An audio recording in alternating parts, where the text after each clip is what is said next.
Woo! Good morning, how are you? Good. Let's try that one more time. Good morning, how are you? We get to wrap up 2018 together. We're so glad you're here this morning. I just want to tell you a couple things. As we finish 2018, if I say 2018, what immediately comes to mind? Some of you are like, this was the greatest year ever, and I don't want it to stop. Some of you are like, I asked the Lord in August to take us to 2019 because I was done. And some of us, we just think of the roller coaster of the highs and lows, don't we? For me, this morning, I think of three particular highs for this year. One is that I became a father-in-law. So I got the greatest daughter-in-law ever. And so she's not even in the room, and I'm saying that, right? So I'm not kissing up. I love her, and she is great. Also, I became a grandpa this year. And so this is Oliver Gray right here. He loves his pop-pop. Can you tell that? And I've got exactly 2,000 extra pictures to show you in Next Steps if you'd like to come there after service today.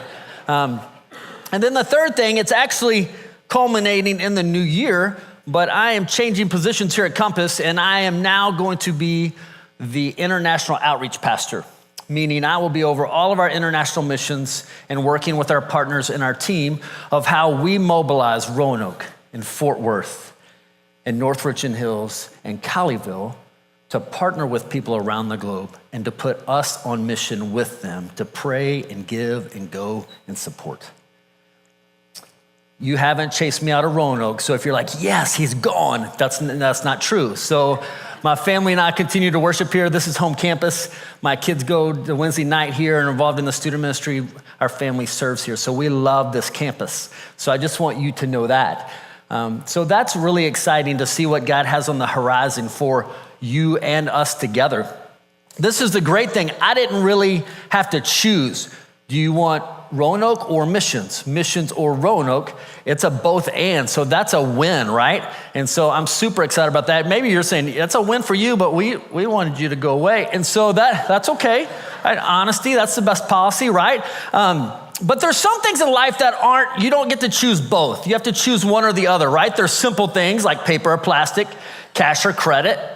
But maybe there's also bigger things, right? Work or play. Those are serious, right? I would rather stay home, but I have to work. Or you fill in the line, whatever. You know what it is when we say either or. But let's make it personal for a minute. Some of you have been traveling. Some of you are about to travel. And one of the things, at least in our vehicle in the Habermill house, that's fairly important until everybody got their own wireless earbuds for Christmas, is the radio. Controlling the music, right? The playlist, yes. Does this invoke any emotion in any of you? And so some of you, with you and your spouse or significant other, you have a different taste in music, maybe. Maybe that's just my house and we have sought counseling. Some of you that have small children, you haven't heard a soundtrack. The only thing that plays in your mind is the latest movie playing in your car with your kids, right? The Game Plan with The Rock. You remember that movie? Football player, found out he had a kid. I never saw it till like 5 years later, but I could quote the whole movie for you because it played behind my head. We're driving down the road, Phelan's crying, the kids are watching. I'm crying. I've never even seen the movie.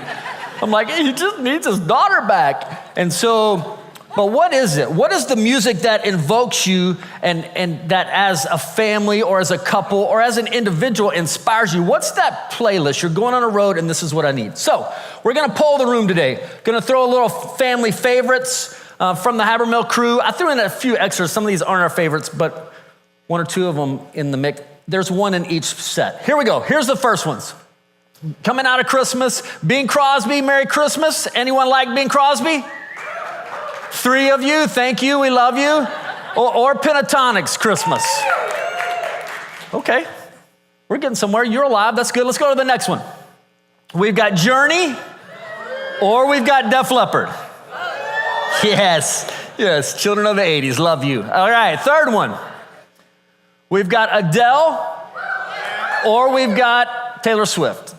Now I'm gonna tell you, this was a favorite album in our car. I can sing some mean Adele, I'm not gonna lie. I'm not gonna show you today, but just trust me. The fourth one, here we go. The Greatest Showman or Mamma Mia. Oh, that was a little low. I figured all the same people would cheer. So there you go. So then it gets a little bit more personal. And this comes out of my own experience and journey, if you will. And here we go. Brad Paisley, which happens to be my wife's favorite. That's country for some of you. Or Van Halen.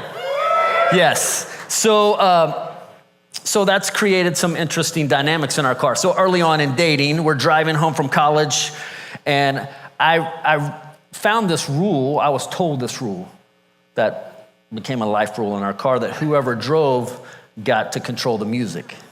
Have you heard that one?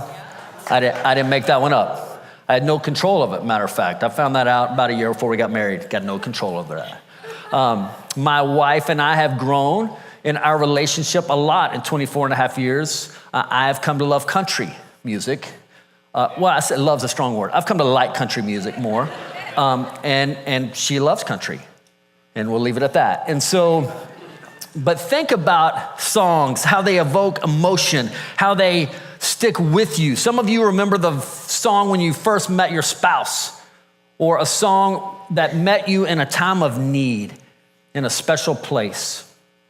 And see, I don't know if you know this, but if you open your Bible, just lay it on a table and cut it in half. In the middle of your Bible is a book of songs called the Psalms.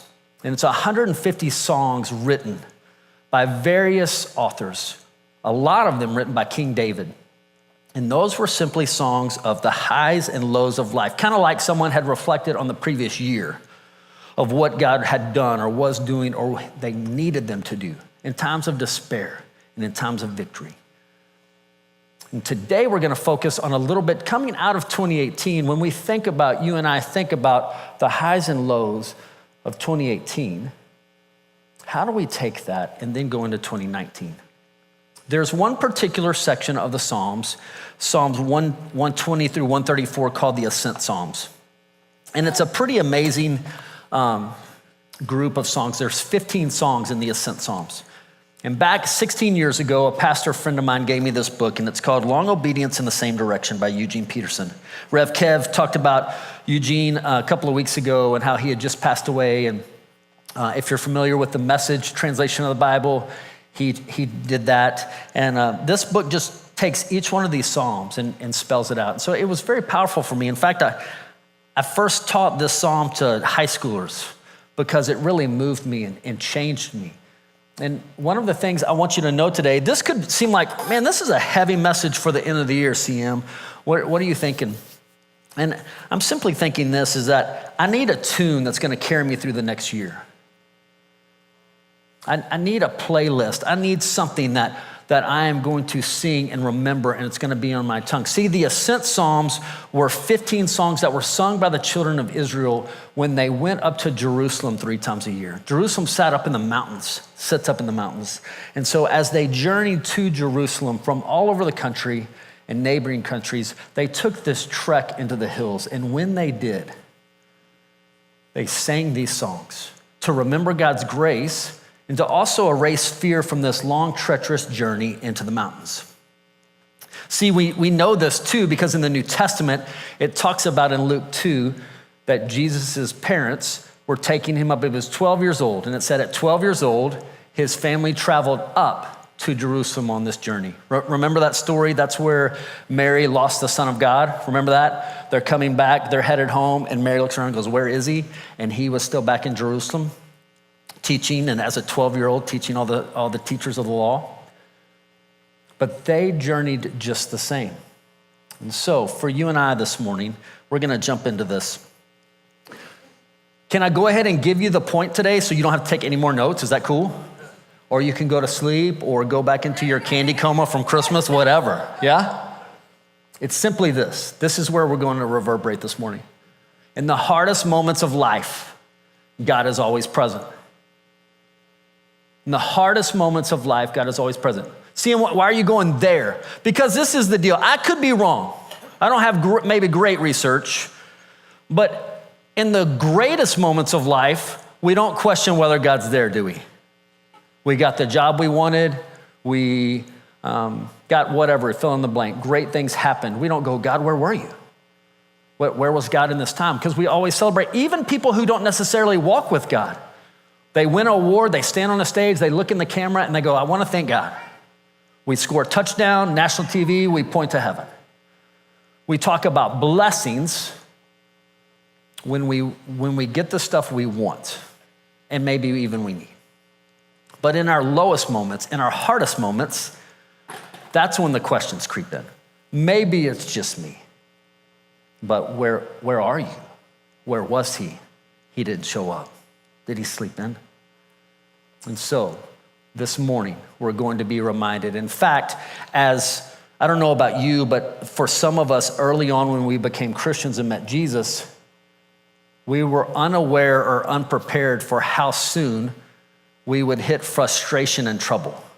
Do you remember that? Any of you? You became a Christian and you heard that life was going to be great and rosy and wonderful and you were going to sing songs all the time and the sun was going to shine and nothing ever bad was going to happen.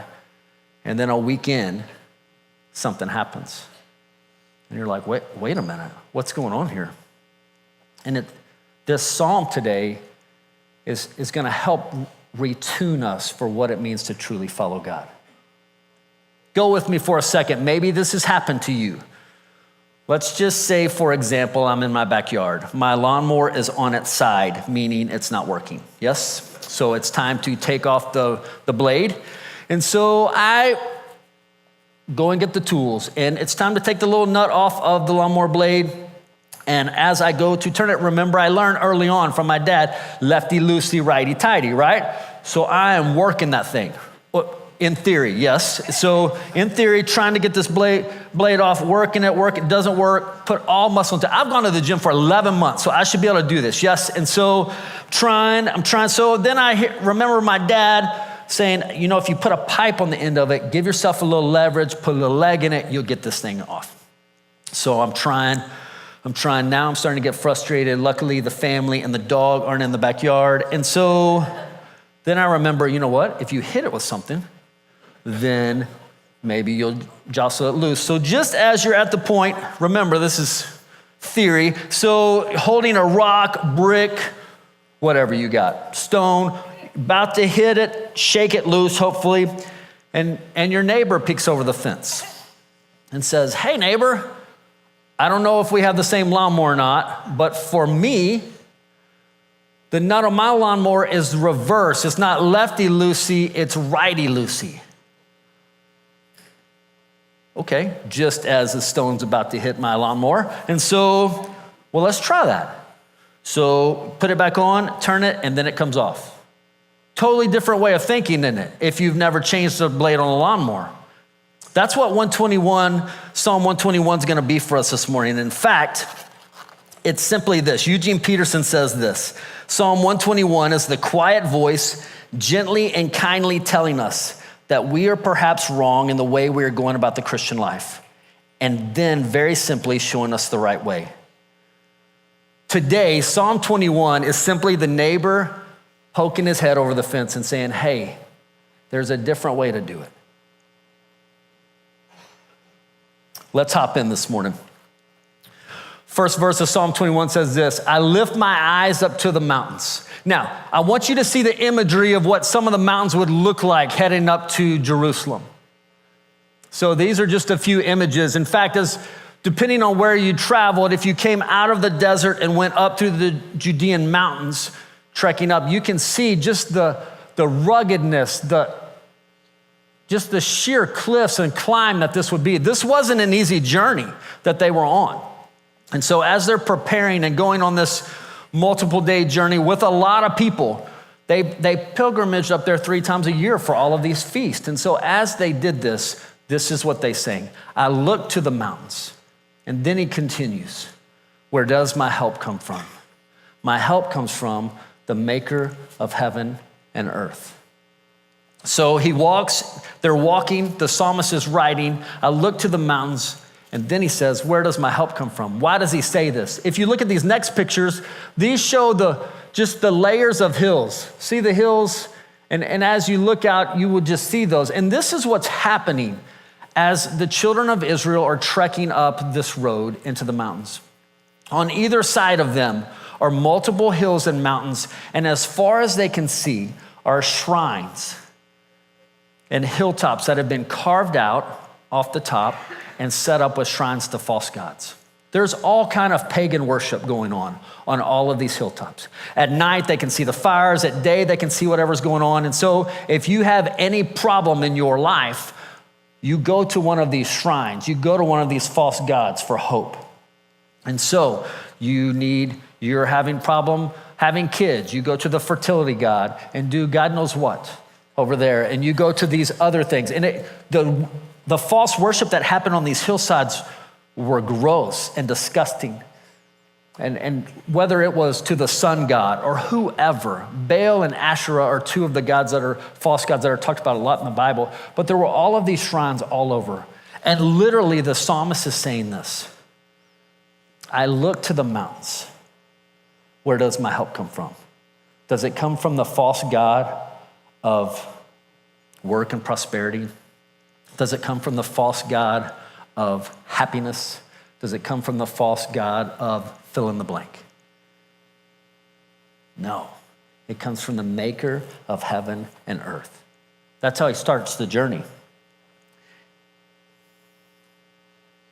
Peterson says this, and I love this quote: a look to the hills ends in disappointment.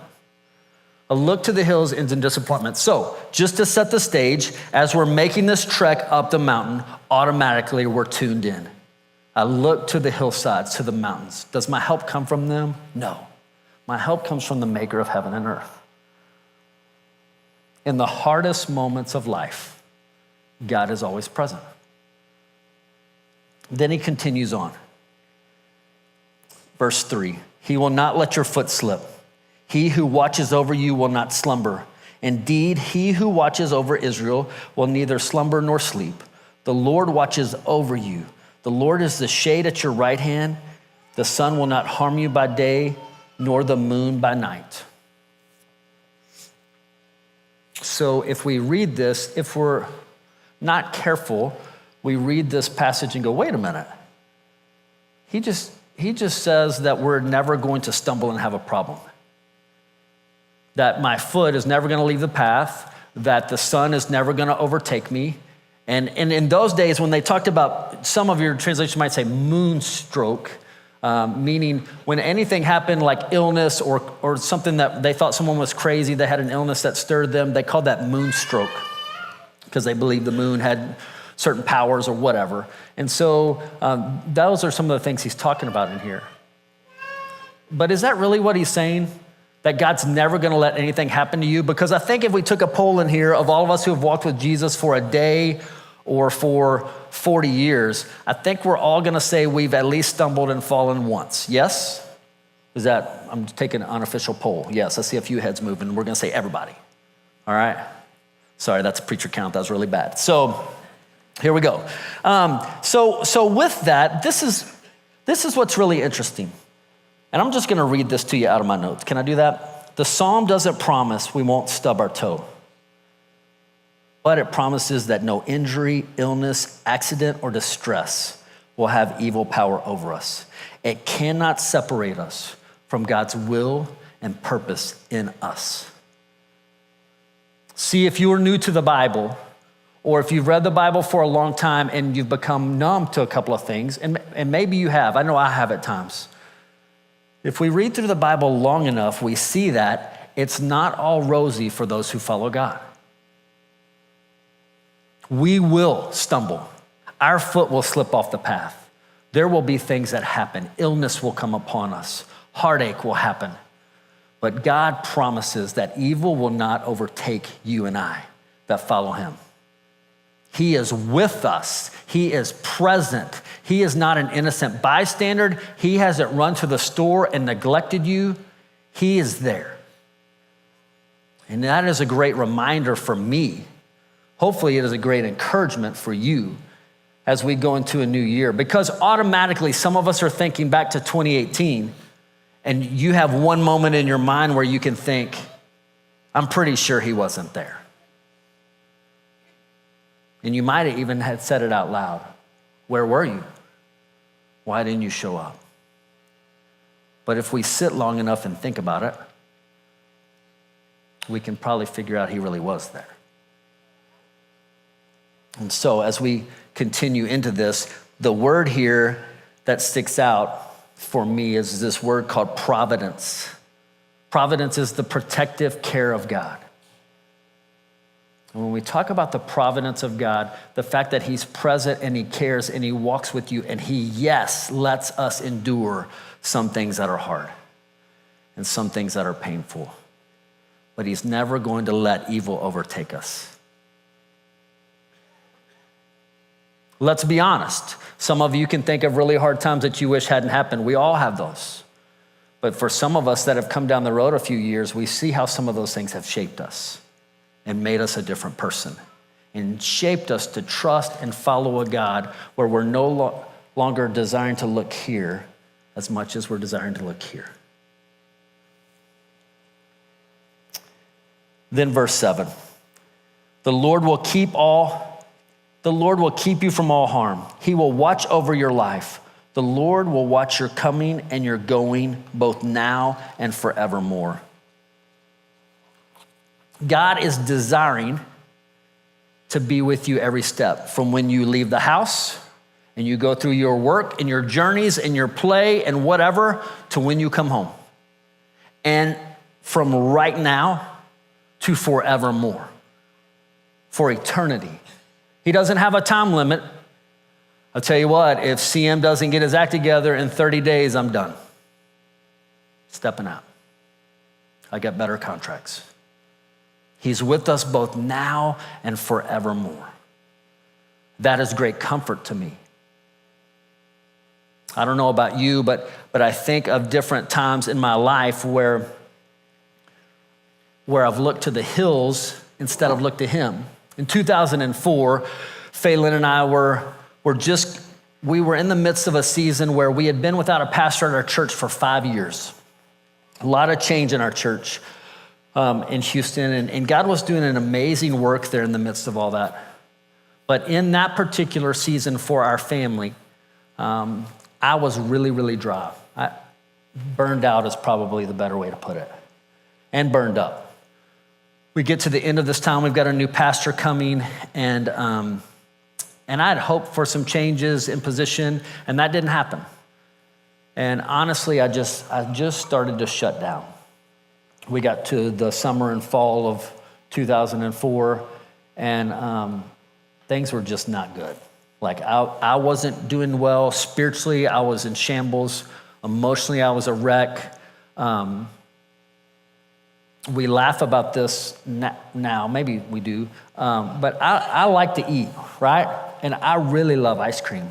I grew up in Brenham, so you got to eat Bluebell. You're not allowed to come back. And so I don't know how many cartons of Bluebell I ate over that time, but about 11 o'clock at night, I had the largest bowl of ice cream you've ever seen for I don't know how many months. Phelan could tell you because she bought them all, but I didn't mean you were an enabler, honey. That's not what I meant. And so, but during that time, a lot of things were falling apart. Our marriage was not good. We were both hurting, and we weren't willing to listen to the other to see how to help. We just grew further apart. Job was just a job at this point, and I was just in shambles. And we were looking to go somewhere else. We got an offer to come interview at my home church in Brenham, Texas, and my mom was super excited. She'd already signed up our oldest, who was like in 5th grade at that time, to be in the children's choir. She was so excited. And Phelan was like, I'm just ready to get out of town. And we go to interview, and we drive to Brenham. We've got a 3-month-old at this point, and we are finished the interview. We get in the van, and I know in my gut we're not supposed to be there. Like, I just know it. And Phelan's in the back with the baby, and she says, what did you think? And I was like, I don't know. Which today we call that a lie in my house, because I didn't know. I just didn't really want to get into it, right? And so I look up in the rearview mirror quickly because we're driving down the highway, right? So just for safety, any safety people. And so our eyes meet in the rearview mirror, and she says, we're not supposed to go. And I go, you're right. We're not supposed to go. We went home. A day later, we showed up to church, and we had some youth workers that said, hey, don't make any plans. We want to go to lunch. We want to have you over for lunch on Sunday. We're like, okay. We've been here for a while. We've never had lunch, but okay. And so we show up to church that day, and they have thrown a party for us to say thank you. And it was overwhelming emotionally. We were wanting to bail, and God had closed every door. And this is what I believe. In fact, God showed me this past Thursday night. I believe that the church threw us a party to start our healing. No one in that room knew that, except a few close friends. But had we left, and I'm convinced of this isn't a preacher story. Faye and I have talked about this many, many years. Had we left Houston in 2004, we would no longer be in ministry. And I'm not even sure we would still be married. That's how bad we were. That's how bad I was. I say that to tell you this. As I reflect, there's a lot of time I looked here for help, for the hills, for confidants and mentors that could give me the right words and the right encouragement that I was the right guy for the job, or I needed to go here, or I needed to do this, that I needed to work harder, longer hours, whatever, instead of looking here. And God allowed us, kept us in Houston for 3 more years so that we could grow and our marriage could strengthen and our lives could grow closer to Him. We call that discipleship. Discipleship is simply this: the process of becoming and continuing to be a follower of Jesus. See, these Israelites sang these 15 songs, not just 3 times a year to waste time on a journey into a mountain range. They sang these and knew these by heart. They were on their tongue. They were in their soul. It was part of their playlist for life, if you would, of the songs that kept them growing closer to the Lord. To remember that the hope isn't here, the hope is here. That's not saying mentors aren't good. That's not saying advice isn't good. That's not saying opportunities. It's saying first, when we start here, going to the maker of heaven and earth, that's where our help comes from.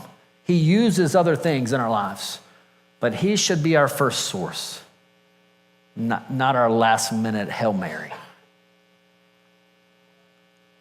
This year, fast forward 14 years, and I hit January of 2018, and man, this has been a growth year. I gave you the highlights, but the lowlights come with dealing with 2 words in my life that are ugly and nasty.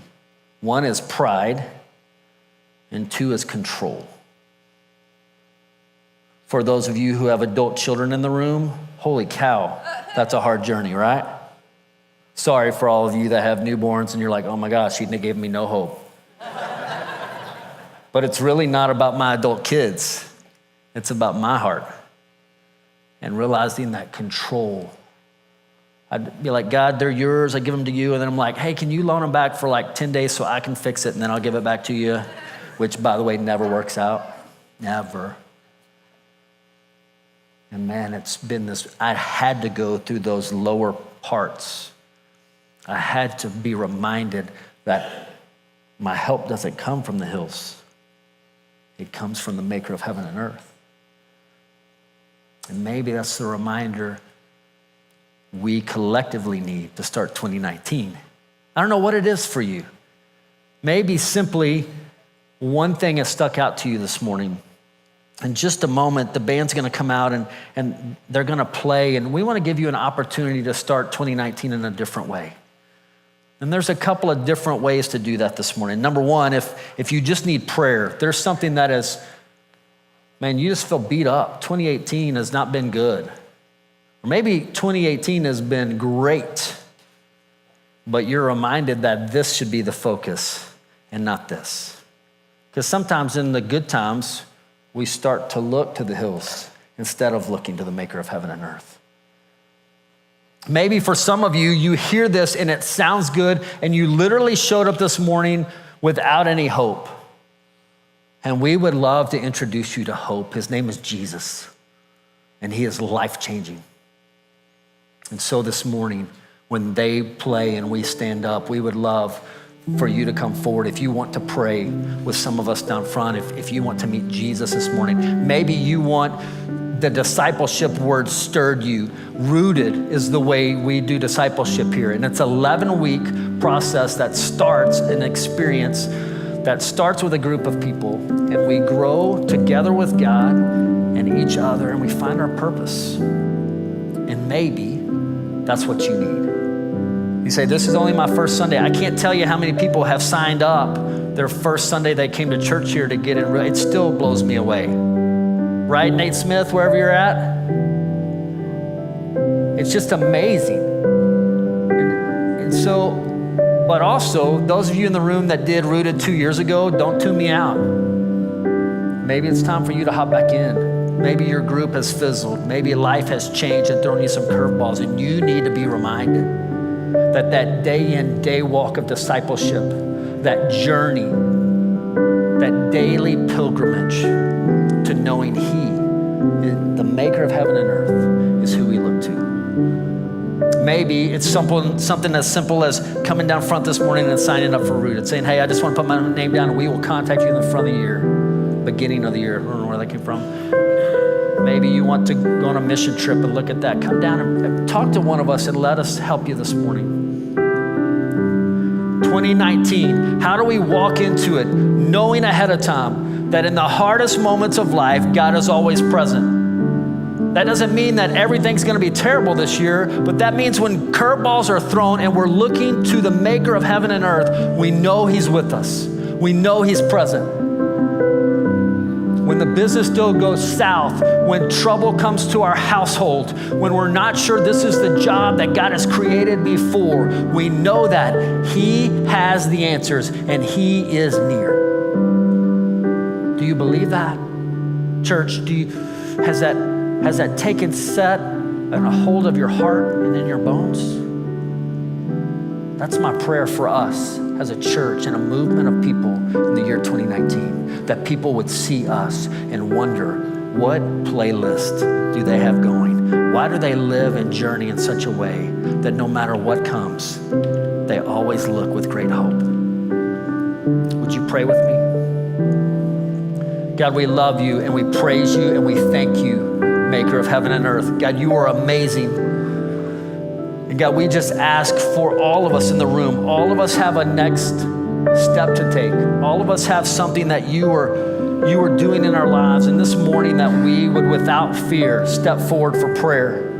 Or maybe to meet you for the very first time. Maybe some of us have been wrestling with being baptized. And today's the day, whether the water is 40 degrees or not.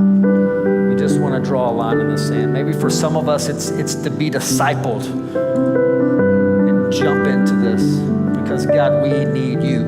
You are our only hope. We love you, we praise you, and we thank you. In the mighty name of Jesus, we pray. Would you stand with us this morning?